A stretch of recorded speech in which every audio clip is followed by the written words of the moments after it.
Subhas Pandey, attorney at law and former minister in the Ministry of National Security. Thank you. I make this statement as an attorney at law and as a former minister in the Ministry of National Security. White-collar crimes, and in particular party financing and campaign financing, are the major catalysts for the escalation in blood crimes. These crimes are a greater scourge on the society when they are carried out by politicians. For the past 2 years in office, the PNM has passed no significant legislation to deal with corruption and white-collar crimes. Why? They didn't know about the alleged bold-faced corruption and stealing by PNM officials and the alleged finances? I call upon the government to pause on draconian legislation against the ordinary man and in its place pass legislation to deal with the crooked politicians. The amount of money stolen in this Petrogate scandal is more than 10 times the amount of money allegedly stolen by all the bandits in Trinidad who are now in jail. However, there is plenty of space in the maximum security prison for these fraudsters. Drastic action against these white-collar criminals should take place and take place now. The internal audit of Petrogate has revealed the extent of the rape on the patrimony of the country. The investigations were thorough and produced the most cogent and compelling evidence of alleged corruption by PNM politicians, their friends and their financiers. The audit committee's report is complete. It has made several recommendations. The utterances of the PNM hierarchy indicate that they will try their best to cover up or to water down the effects of this blatant corruption. The public must not allow this to happen. The first respondent to these allegations, Minister Franklin Can, gave the impression that the methodology used by the company resulted in the discrepancies between oil bought and oil received. He attempted to trivialize the matter by saying that the dipstick method was used. That's like when you test your engine oil with a dipstick. The truth is now known that a very accurate measuring tape approved by the American Society of Engineers was used. Therefore, was he trying to mislead the population? He appears to be disingenuous when he failed to give us the margin of error using the dipstick method. In any event, Mr. Kant, how did the same instrument begin to work effectively after the investigations? Furthermore, he attempted to distance himself, the PM and the PNM, from the corrupt event. He claims that he does not know if AV Drilling is a PNM financer or if they gave money to someone else in the PNM without his knowledge. But Mr. Khan, you are the chairman of the PNM. You could have easily checked your records and provide a proper answer. Everybody knows that when political financiers and investors make contribution, they usually give it to the hierarchy of the party.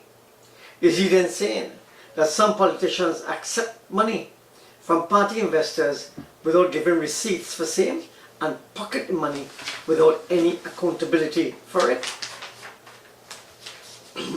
That is extreme corruption. If that is so, then the government may find itself in the back pocket of party financiers, and ministers may then become their caddy boys. This type of white-collar crime is so great that they can undermine an entire government. These party financiers could determine the composition of the parliament. They could terrorize government workers. It is said that the process of purchasing oil was such a complex matter that many persons were involved. Were workers of Petrogate so afraid of the influence of party financer that they turned their heads in the other direction?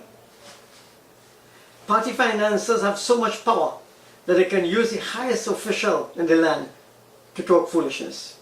For example, when the Prime Minister was confronted with these allegations on his return to the country, instead of saying that he will deal with the matters expeditiously.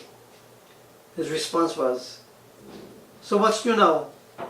He attempted to deflect from the real issues with red herrings, that they were trying to smear his character as they had done in the past. Mr. Prime Minister, no one has ever done that.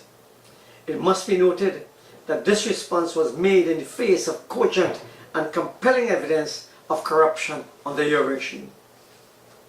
Last night's conversation with the Prime Minister, at the end of his presentation, instead of dealing with the issue head-on, he made a generic statement that he will not tolerate corruption. It would appear to me that the PN hopes that with the passage of time will reduce the impact of this massive corruption. Both Minister Franklin Cann and the Prime Minister Rowley are saying that the investigation is in progress, let it take its course, and after that he will take action. However, all right-thinking people in society are saying, deal with the matter expeditiously and transparently. The PNM is saying, give the investigation time to complete. So I'm asking, are they giving the perpetrators enough time to move out their ill-gotten gains? It is well known that the FIB, the police can seize your money and then apply to the court to find out whether it was obtained in breach of the law. Therefore I ask, again, are they giving their friends the opportunity to move the money out before the police steps in? People are asking whether similar corruption is taking place in other ministries at the same time. The population should not accept this type of behavior. Demand good government. Demand that the government deals with the scourge of corruption by politicians, not by merely dealing with the symptoms by prosecuting a few persons. We call upon all right-thinking people, NGOs, Fixing TNT, Transparency International, and trade unions to speak out.